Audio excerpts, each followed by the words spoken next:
Bienvenidos, vamos a resolver en esta clase de cálculo avanzado, tercer año de Ingeniería Mecánica de la UTN Regional Bahía Blanca, la ecuación del flujo unidimensional del calor y también la ecuación de Laplace. ¿De qué hablamos cuando decimos que vamos a resolver la ecuación unidimensional del flujo del calor? Bueno, hablamos de resolver la ecuación diferencial que gobierna la transmisión de calor por conducción en una barra delgada, de sección constante arbitraria, cuyo material es homogéneo y su longitud es L. Planteamos 6 hipótesis para poder realizar la deducción de la ecuación diferencial, y una es que el calor realiza un flujo únicamente en la dirección axial, por lo tanto, la superficie lateral de la barra está aislada, no se pierde calor a través de la superficie, no se genera calor dentro de la varilla, el material es homogéneo, tanto el calor específico gamma y la conductividad térmica kappa son constantes, y suponemos que la temperatura del cuerpo es una función U que la suponemos bajo estas hipótesis como de la posición y del tiempo. Bueno, si U es la temperatura del cuerpo y la cantidad de calor Q en un elemento de masa M, se sabe de termodinámica que responde a calor específico por la masa por la temperatura. Muy bien. Para un elemento diferencial, como el que nosotros vamos a realizar el estudio, de longitud delta X, vamos a tener que la masa de ese elemento es la densidad por unidad de longitud multiplicada por el volumen, por el área delta X, por lo que el calor acumulado allí, si hacemos el reemplazo directo de lo que es la masa, es calor específico por densidad, por el área, por delta X, por la temperatura U. Muy bien. El flujo de calor a través del área transversal, que es la variación de calor en función del tiempo, lo ponemos con un punto y es menos la conductividad térmica por el área por la variación de la temperatura. El calor acumulado delta Q en la masa elemental de estudio será, por lo tanto, la diferencia entre ese flujo de calor, ¿sí? Y deberá igualarse también al calor que se genera no que se genera, sino al calor que está comprendido allí, ¿sí? Es decir, esto que está aquí, que es un flujo de calor, que se obtiene derivando del calor que está contenido en la masa de longitud delta X, debe ser igual al flujo que se genera entre lo que es la temperatura, la variación de la temperatura en xt y la variación de la temperatura en x más delta x. Si yo reordeno esta expresión, llegamos a esta otra expresión, donde claramente, tomando límite para delta x tendiendo a 0, queda determinada aquí una derivada segunda de la temperatura respecto de la posición dos veces, igualada a la variación de la temperatura respecto del tiempo, donde c cuadrado pasa a ser ahora un coeficiente de difusividad térmica que habla sobre la velocidad de cambio de la temperatura, ¿sí? Y está relacionado con la permitividad térmica, el calor específico y la densidad. Si el problema no es unidimensional, podemos extenderlo, siempre en este caso trabajando con coordenadas cartesianas, a c cuadrado por la derivada de la temperatura segunda respecto de x dos veces, más la derivada segunda de la temperatura respecto de y dos veces, más la derivada segunda de la temperatura respecto a z dos veces, igual a lo que sería c cuadrado por el laplaciano de u, igual a la variación de la temperatura respecto al tiempo.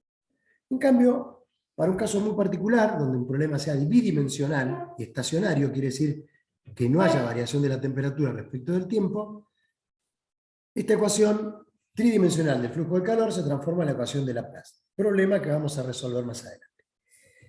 Muy bien, tomando como ejemplo la ecuación de transmisión de calor, vamos a resolverla para un caso de una barra de longitud L, cuyas temperaturas en las caras son 0 grados. Muy bien. En este caso tenemos como condiciones de borde, temperatura para todo tiempo en 0 igual a 0 grados, y temperatura en el extremo L de la varilla 0 grados, y como condición inicial que la temperatura responde a una determinada función de x. El problema lo volvemos a resolver por el método de separación de variables, donde derivamos, reemplazamos y obtenemos un sistema de dos ecuaciones diferenciales ordinarias, una de segundo orden y otra de primer orden. Sabemos de resoluciones anteriores cuál es la solución de estas ecuaciones diferenciales en cada caso, por lo tanto, la solución general del problema es el producto de la función x, que es a coseno de lambda x más b seno de lambda x, por la función t, que es d por e a la menos c cuadrado de lambda cuadrado t. Es decir, está multiplicada el seno y el coseno por una exponencial negativa. Muy bien, vamos a determinar si hay autovalores aquí. Esto siempre se hace aplicando las condiciones de borde. Primer condición de borde, u en 0 para todo t, equivale a decir x igual a 0. Coseno de 0, 1. Seno de 0, 0. Por lo tanto, a vale 0. Ahora aplicamos la segunda condición de borde. Aquí, u en L y para todo t equivale a poner x en L igual a 0. Con a ya igualada a 0, nosotros decimos que b por el seno de lambda L es 0. Por lo tanto, el argumento de lambda por L tiene que ser npi, y surgen los autovalores aquí como npi sobre L. En este caso, los autovalores van a dar valores de temperatura. Y las autofunciones que se obtienen van a dar isotermas, que las obtenemos reemplazando el autovalor lambda a este en la función c. De nuevo, la solución es una superposición infinita de senos exclusivamente. Bueno, para poder concluir la resolución del problema, nosotros aplicamos la condición inicial, que dice que la temperatura responde inicialmente a una función de x para t igual a 0. Cuando hacemos el reemplazo correspondiente, cualquier exponente elevado a la 0, cualquier exponencial a la 0 es 1. Por lo tanto, nos queda la sumatoria donde ahora b sub n se multiplica a d sub n por el seno de npi sobre el x. Y en esta manera, si nosotros decimos que b sub n por d sub n es e sub n, volvemos a tener la solución armónica en las cuales, para que esta sumatoria de funciones trigonométricas converja, tiene que ser el desarrollo en medio rango de serie de Fourier de la función temperatura inicial. ¿Sí? Como está indicado. Una vez que se determina ese coeficiente E sub n, pasamos a la solución final, que es el producto de la multiplicación de un seno por una exponencial con un determinado coeficiente que se calcula a través del desarrollo de serie de Fourier de la función temperatura inicial. En el matemática está explicado un problema en el cual la función temperatura inicial responde a una parábola negativa, y aquí se indica cuál es la solución que se obtiene. También pueden ver luego en matemática cómo quedan las isotermas y las curvas de nivel. Habíamos comentado que si el problema de transmisión de calor es bidimensional y estacionario, la ecuación se transforma en c cuadrado por derivada segunda de u respecto de x dos veces más derivada segunda de u respecto de y dos veces igual a 0, que era la ecuación de Laplace, que ya conocíamos desde el cálculo 2 o desde cuando trabajamos con funciones de variable compleja. Muy bien. La ecuación de Laplace se utiliza, por ejemplo, para la determinación de la temperatura estable en una placa rectangular, plana, de 2 dimensiones como mínimo, y el ejemplo que vamos a resolver aquí es una placa cuadrada de aristas A y B con temperaturas en la arista A, arista 0, X0 y 0 a 0 grado, mientras que en la arista horizontal B la temperatura es una determinada función de X. Bueno, acá no vamos a tener condiciones iniciales, vamos a tener 4 condiciones de borde. Una condición de borde para las aristas X, ¿sí? Una condición de borde para esta arista y para esta arista. Una condición y 2 condiciones de borde para las aristas Y, una para esta y otra para esta.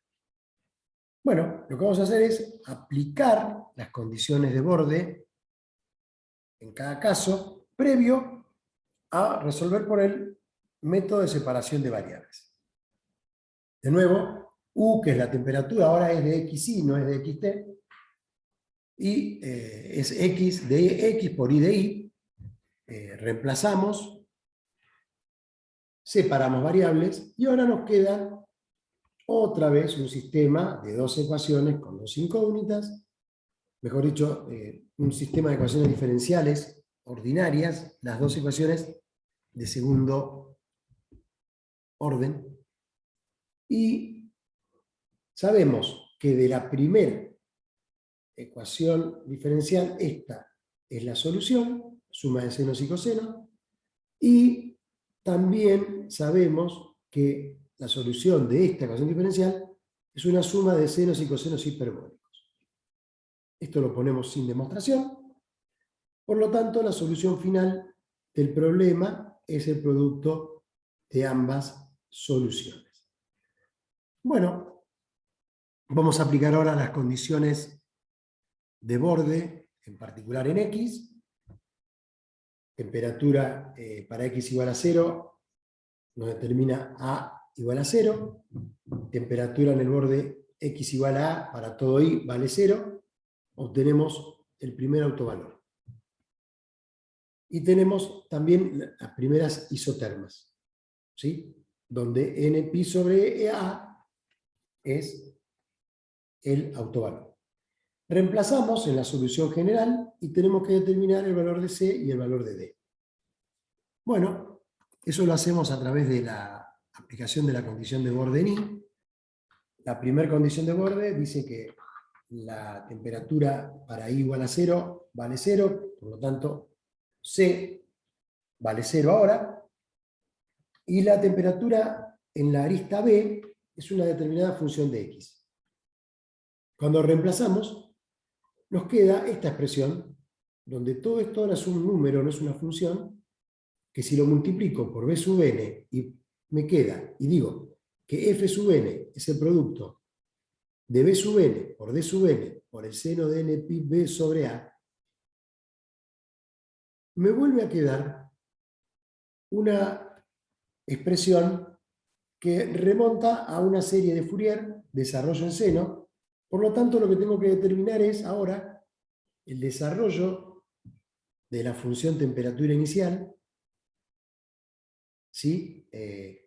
Pero teniendo en cuenta que lo tengo que dividir por todo esto que está aquí, que es el coeficiente.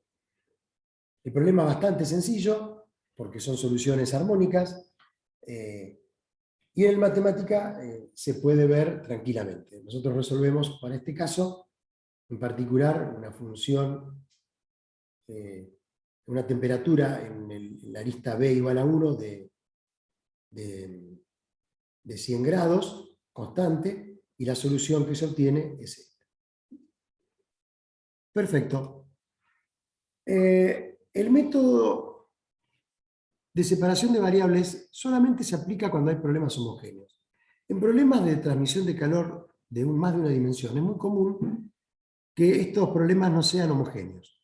Sin embargo, haciendo algún artificio matemático, pueden ser de aplicación, sin restricciones, a través de resolverlo mediante el principio de superposición de efectos. Esto lo hacemos de la siguiente manera. Nosotros tenemos una placa que tiene temperaturas distintas de 0 en sus 4 aristas. Bueno, lo que hacemos es directamente poner que este problema se compone de 2 problemas.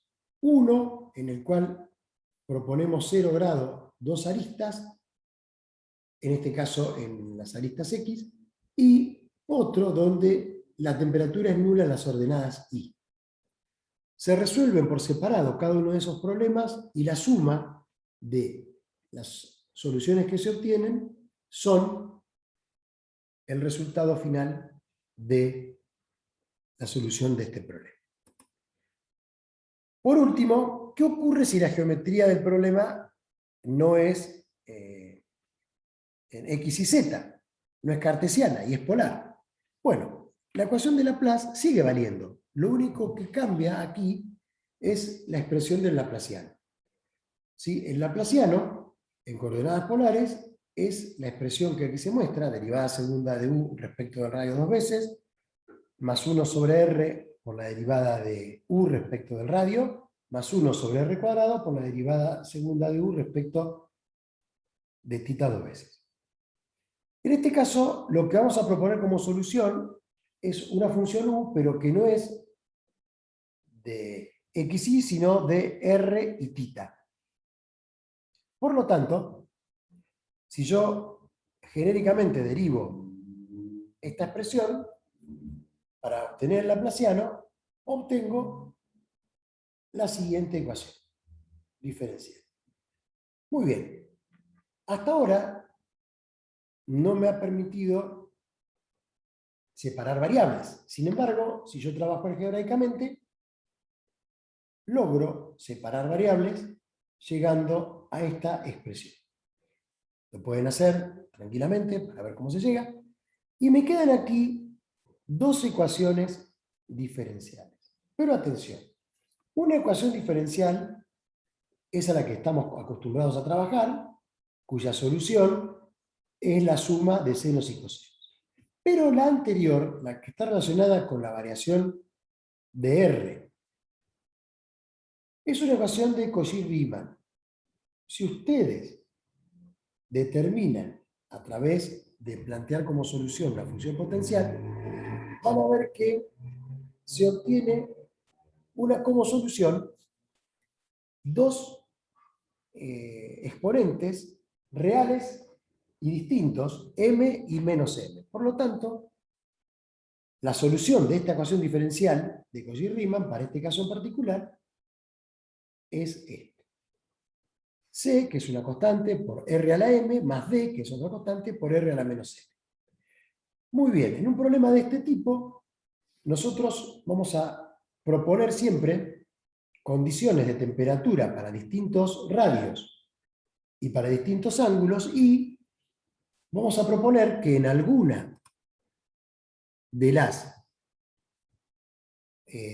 condiciones, que puede ser en algún extremo, la temperatura sea función del ángulo, por ejemplo. ¿Sí? Acá tenemos condiciones de bordes para R igual a 0 y R igual a C, para θ igual a 0 y para R y θ de manera genérica. Con estas 4 condiciones de borde se resuelve la ecuación diferencial, cuya solución es el producto de esta potencial por esta en senos y coseno. Bueno, hasta aquí llegó la clase del día de hoy. Muchísimas gracias por la atención.